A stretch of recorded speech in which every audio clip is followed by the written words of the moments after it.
It's 5 p.m. across India. I am Tanvi Taneja. Live from New Delhi, you're watching DD India Global. We'll bring you all the day's big stories from across India and the world. With me today from London is my colleague, Ollie Barrett. Ollie, namaste to you.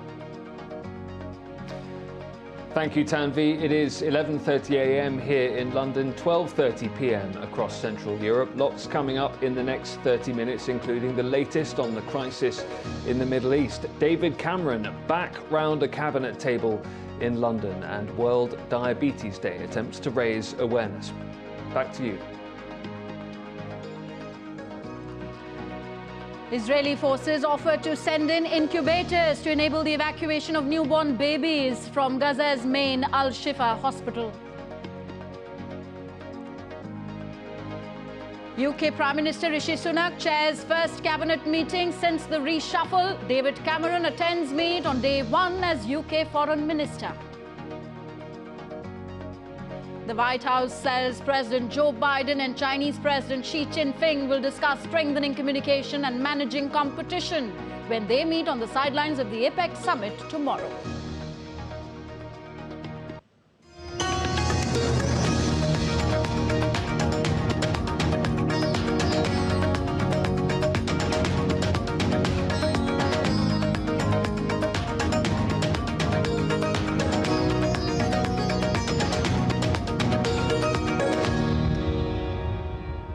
So updates first on the Israel-Hamas war. Israeli army claimed to have found signs of hostages held in Gaza hospital by Hamas. Israel is working on providing relief material to the hospitals in Gaza.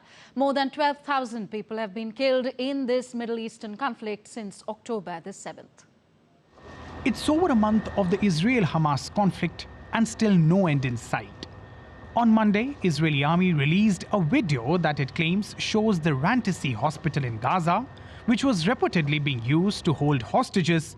As per the army, a basement facility at the Gaza hospital had weapons as well as a motorbike reportedly used to transport hostages.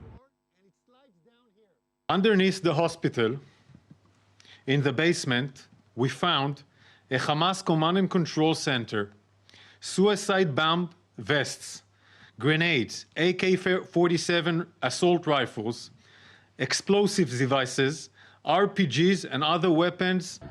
Israeli military is now working on providing incubators for the evacuation of newborn babies from the conflict areas in Gaza, whereas Hamas claims that they are ready to release up to 70 women and children held in Gaza in return for a 5-day truce. Israeli Prime Minister Benjamin Netanyahu met commanders and soldiers of the Caracal battalion at one of the assembly points near the Gaza Strip fence. This says a lot. This is also what we are doing now with the forces that are inside. This is neither an operation nor a round, but a war to the end. It is important to me that you know this. This is not lip service, but from the heart and mind. If we do not finish them, it will come back. Israeli army released aerial footage of airstrikes on Hamas military camps in Gaza. More than 12,000 people have been killed in the Middle Eastern conflict, which started on October 7th. And now to track the latest from the war zone, we are joined by DD India's Sarah Coates from Tel Aviv. Sarah, what more can you tell us about Israeli military's plans for the transfer of incubators into Gaza's Shifa Hospital?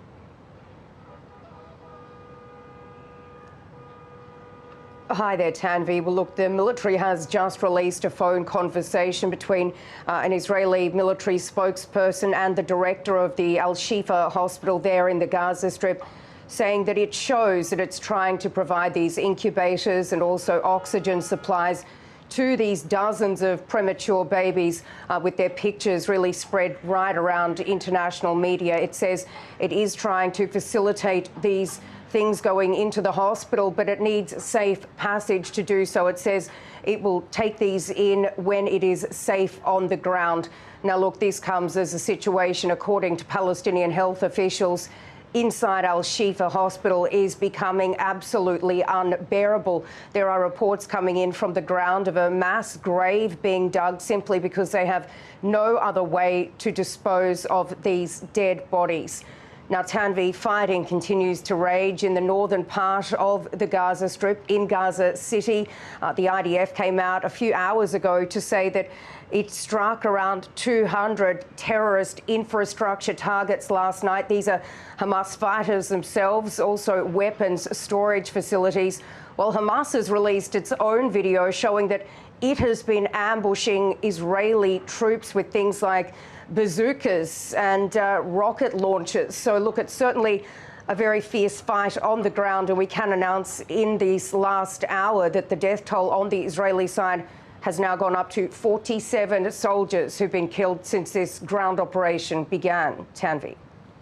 Okay, Sarah, also tell us what has been Israel's stand on Hamas's offer to free up to 70 women and children held in Gaza in exchange for a 5-day truce in the war.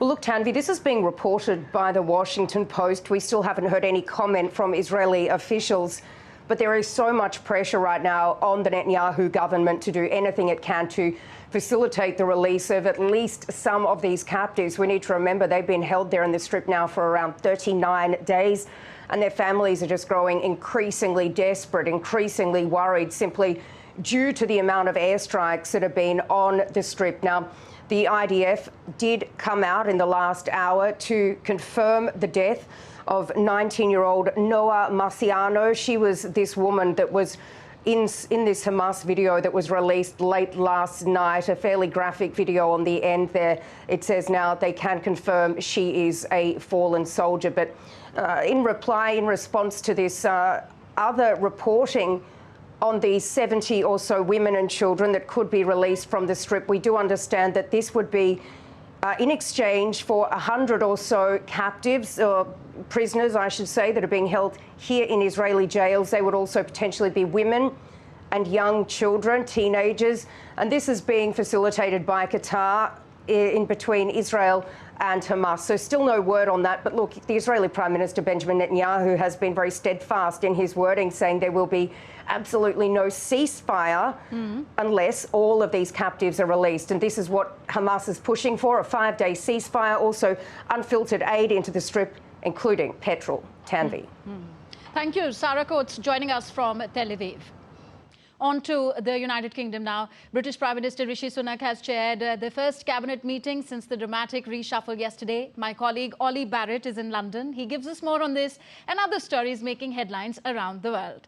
Ollie, one shock hire, one brutal sacking. Would it be a calculated change of track by Rishi Sunak, or would you say rather risky approach? It could be a bit of both, Tanvi, and as you say, Rishi Sunak has now chaired his first cabinet meeting since reshuffling his ministerial team. David Cameron was among those at 10 Downing Street a day after his surprise appointment as UK Foreign Minister. David Cameron spent 6 years in office as Prime Minister from 2010 to 2016. Rishi Sunak's decision to bring back David Cameron is being interpreted as a preference for a more centrist and experienced figure in cabinet rather than attempting to appease the populist right wing of his party. Opposition parties say it shows a lack of talent among Conservative MPs. David Cameron is taking on the role from the House of Lords.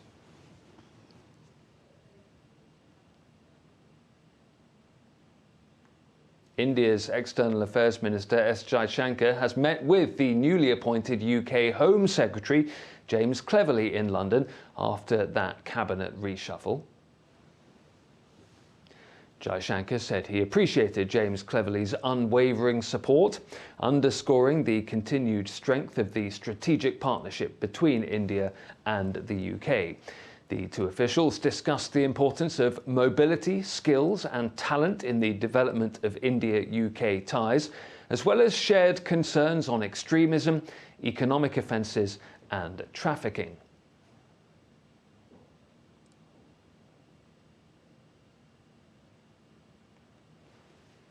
Earlier, Dr. Jaishankar met the newly appointed Foreign Secretary David Cameron as well. They held a detailed discussion on realising the full potential of the strategic partnership between India and the UK.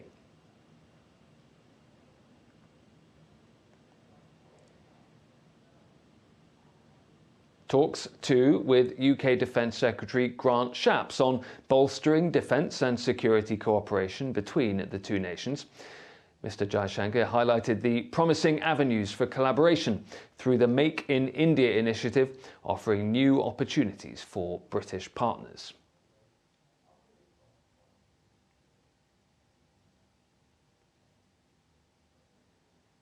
The European Union says its goal to supply Ukraine with 1 million rounds of ammunition will not be reached. German Defence Minister Boris Pistorius says EU members are working together with the industry to ramp up ammunition production. The question of whether 1 million was ever realistic is actually the right one. There have been voices that have said to be careful, because 1 million is easy to decide and the money is there, but the production has to be there. Unfortunately, these other voices are right. We have made a major contribution with our framework agreements and will continue to do so. We are in a dialogue with the manufacturing industry. Production must be ramped up and accelerated. That is the order of the day. Meanwhile, EU Foreign Affairs Policy Chief Josep Borrell says the European defence industry would be able to produce enough, but is currently exporting 40% of its products to developing countries. Keep in mind the European defence industry is exporting a lot. About 40% of the production is being exported to third countries. So it's not a lack of production capacity. It's that they send their products to another markets. So maybe what we have to do is to try to shift this production to the priority one, which is Ukrainians. The top court in the US has adopted its first code of ethics after media reports earlier this year revealed justices were accepting lavish vacations and gifts paid for by rich benefactors who often had strong political, social and religious beliefs. DD India's Tony Waterman reports. In a brief statement released alongside this new code of conduct, the justices said that the rules are in fact not new at all, that the principles have always governed the court's conduct. Included in the code are 5 canons of conduct requiring justices to refrain from political activity and to uphold the independence of the judiciary, which includes not allowing family, social, political, financial, or other relationships to influence official conduct or judgment. But the justices failed to explain how exactly the code will work or who will enforce it. Now, it may be hard to believe, but the U.S. Supreme Court has never had to adhere to a code of ethics, even though just about every other judge in the United States does. Instead, the Constitution says Supreme Court justices can serve as long as they exhibit good behavior. But what constitutes good behavior has been thrown into question after a series of media reports raised concerns about the influence inside America's highest court. ProPublica reported that conservative Justice Clarence Thomas never disclosed lavish vacations and tuition paid for by a Republican mega donor. Justice Samuel Alito never disclosed a paid-for luxury trip to Alaska with another conservative donor, while the Associated Press alleges that liberal Justice Sonia Sotomayor's staff prodded public institutions to buy her books, works that have earned her millions of dollars. The reports, alongside controversial rulings in the past few years, including the overturning of abortion rights in the U.S., have tarnished the court's reputation. And a recent Gallup poll found that public trust and approval in the court is near record lows. In Austin, Tony Waterman reporting for DD India. More than 2,000 delegates have gathered at the United Nations Environment Programme's headquarters in Nairobi to forge a global treaty to combat plastic pollution. While there is consensus that a pact is needed, there is bound to be differing views on what should be included in the document. DD India's Isabel Nakiria reports from Kampala. Around 60 nations are seeking rules to reduce the use and manufacture of plastics made from fossil fuels. Last year, more than 170 countries agreed to have a UN treaty to stop plastic pollution. Many environment groups have backed the idea, but plastic-producing countries, including the US, are against it.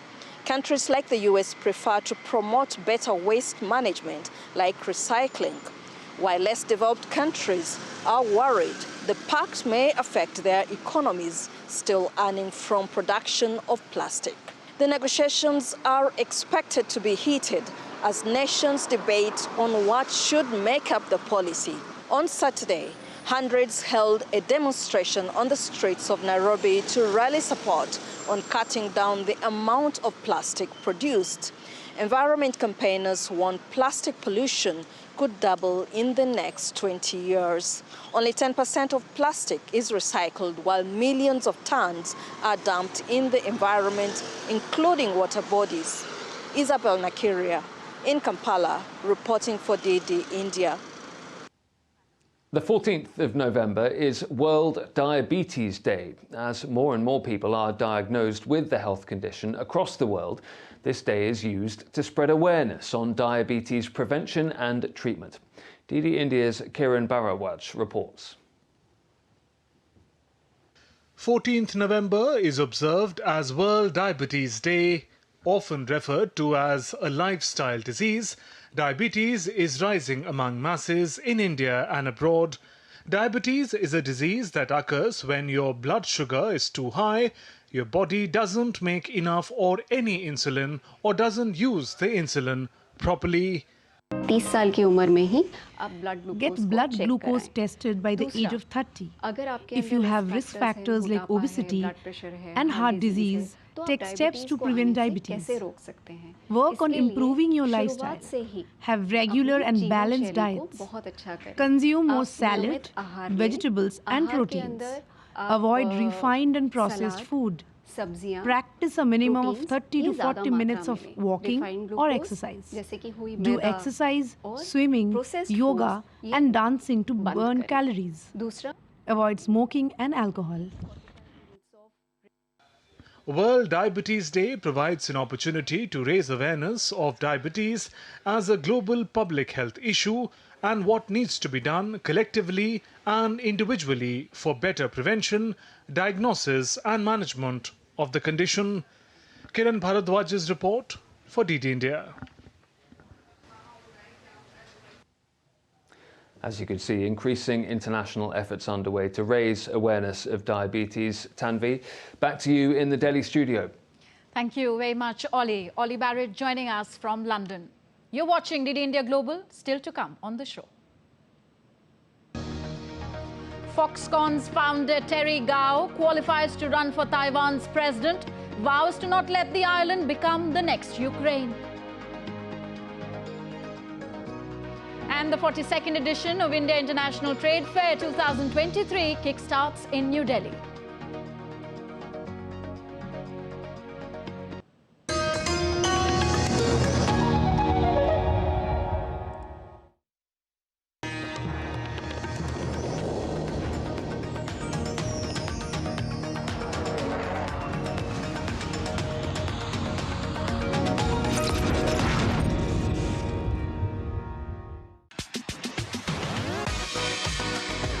India that invents. India that innovates. India that excites. India that invites. Land of possibility. Teeming with opportunities. Watch India Ideas each Thursday, 8 p.m. only on DD India.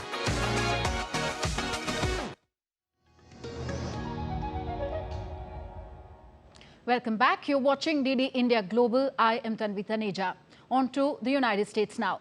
The White House has announced that President Joe Biden and Chinese President Xi Jinping will discuss improving communication and addressing competition at the Asia-Pacific Economic Cooperation APEC Summit tomorrow on Wednesday. The meeting in San Francisco Bay Area will be the first face-to-face meeting between Biden and Xi in a year. The agenda of the meeting is to reduce tensions between the two superpowers. This meeting will happen on the sidelines of the APEC summit. India's Commerce and Industry Minister, meanwhile, Piyush Goyal, held bilateral meetings on the sidelines of the Indo-Pacific Economic Framework in San Francisco. Goyal met with US Trade Representative Catherine Tai. He also met with South Korea's Trade Minister.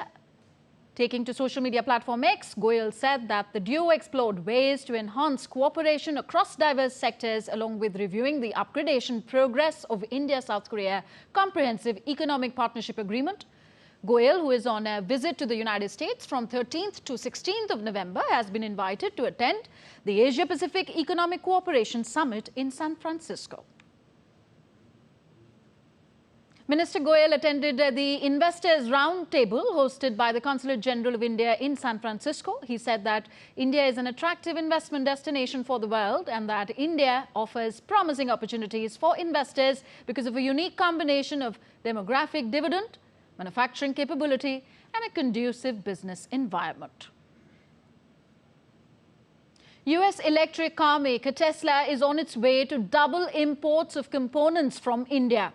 Indian Commerce and Industry Minister Piyush Goyal visited Tesla's manufacturing facility in California on Tuesday. He noted the contribution of Indian engineers and finance professionals to Tesla's quest to revolutionize mobility. On to New Delhi now. The 42nd edition of India International Trade Fair kicked off in New Delhi on Tuesday. Indian Minister of State for Commerce and Industry Anupriya Patel and Som Prakash inaugurated the trade fair. This year's theme of the trade fair is Vasudhaiva Kutumbakam, united by trade. Here, over 3,000 exhibitors from both India and the world are participating. The trade fair offers a wide spectrum of business, social, cultural and educational dimensions that are weaved together to allow visitors and exhibitors source their needs and objectives. 13 countries are participating in the fair this time. This includes Afghanistan, Bangladesh, Oman, Egypt, Nepal, Thailand, Turkey and Vietnam. The mega event will conclude on 27th of November. Now, on 15th of November every year, India celebrates the Tribal Pride Day. Birsa Munda is revered as the god of the tribals here in India. For the first time, an Indian Prime Minister would be visiting his village. We have a report. Birsa Munda is revered as the god of the tribals, one of the tallest tribal leaders who fought tooth and nail against the mighty British Empire. For the first time, an Indian Prime Minister would be visiting his village. Situated about 50 kilometers from the capital city of Ranchi of Jharkhand state is the small village of Ulihatu, where Birsa Munda was born in 1875. Since his childhood, he displayed exemplary valor and grew up to be one of the first and toughest tribal leaders that gave the British a tough time. Villagers along with his family members recall the great sacrifice he made for the community. हमारे पिताजी जो बताते थे भगवान बिरसा मुंडा जी के बारे में, तो ये बताते थे कि भगवान बिरसा मुंडा नहाने जब जाते थे तो नदी में जब नहाते हैं नहा के निकलते हैं तो उसका शरीर सूरज जैसा चमक निकलता था. After paying floral tributes at his birthplace, Prime Minister Narendra Modi will interact with the family members of Birsa Munda at his village.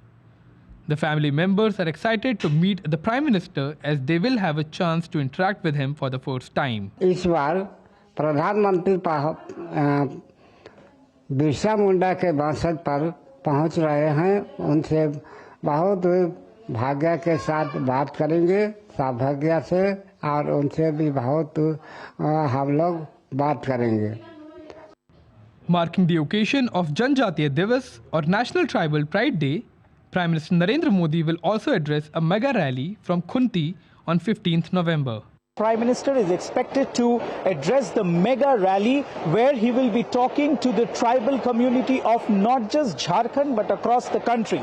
The Prime Minister is also expected to make some mega announcements related to the welfare schemes for the tribal community. The tribal community across the country will benefit through these mega schemes which the Prime Minister is expected to announce from here. With camera person Shambhunath Mishra, this is Dibyendu Mondal from Ranchi for DD India. And now let's take a look at what else is happening around the world. Foxconn founder Terry Gou has qualified to run for Taiwan's presidential elections. The founder of major Apple supplier Foxconn qualified after he collected enough signatures to run as an independent candidate for president. The billionaire announced his bid in August this year, saying that he wanted to unite the opposition and ensure that the island nation did not become the next Ukraine. Firefighters have evacuated stranded residents in Oste after rivers burst their banks following torrential overnight rain in the central Italian region of Tuscany on Friday. 6 people have been killed and around 190 people have been evacuated from their homes. The Italian government has declared a state of emergency and allocated an initial $5.4 million to help the worst-hit areas.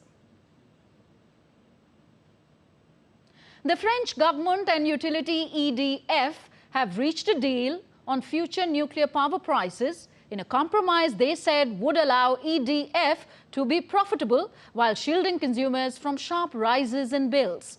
The two sides have agreed on €70 per megawatt hour as a reference for nuclear power prices. A 500-year-old hand prosthesis has been discovered in southern Germany during construction.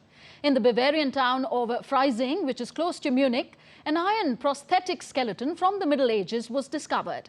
The skeleton belonged to a man between the age of 30 and 50, according to radiocarbon dating. He died sometime between 1450 and 1620. In Japan, a new trend sees pet owners blessing dogs and cats during a traditional kids' festival. Japanese dogs were recently seen donning kimonos to celebrate a local tradition where parents wish for their children's prosperous future.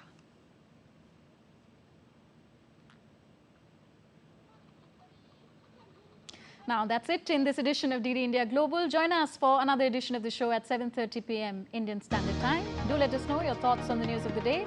Connect with us on Facebook, X, formerly Twitter, and Instagram at DD India Live. You can also find us online at ddindia.co.in. We will be back with more news as it breaks here on DD India. I'm Tanvi Taneja from all of us here in New Delhi. Thanks for watching. Namaskar.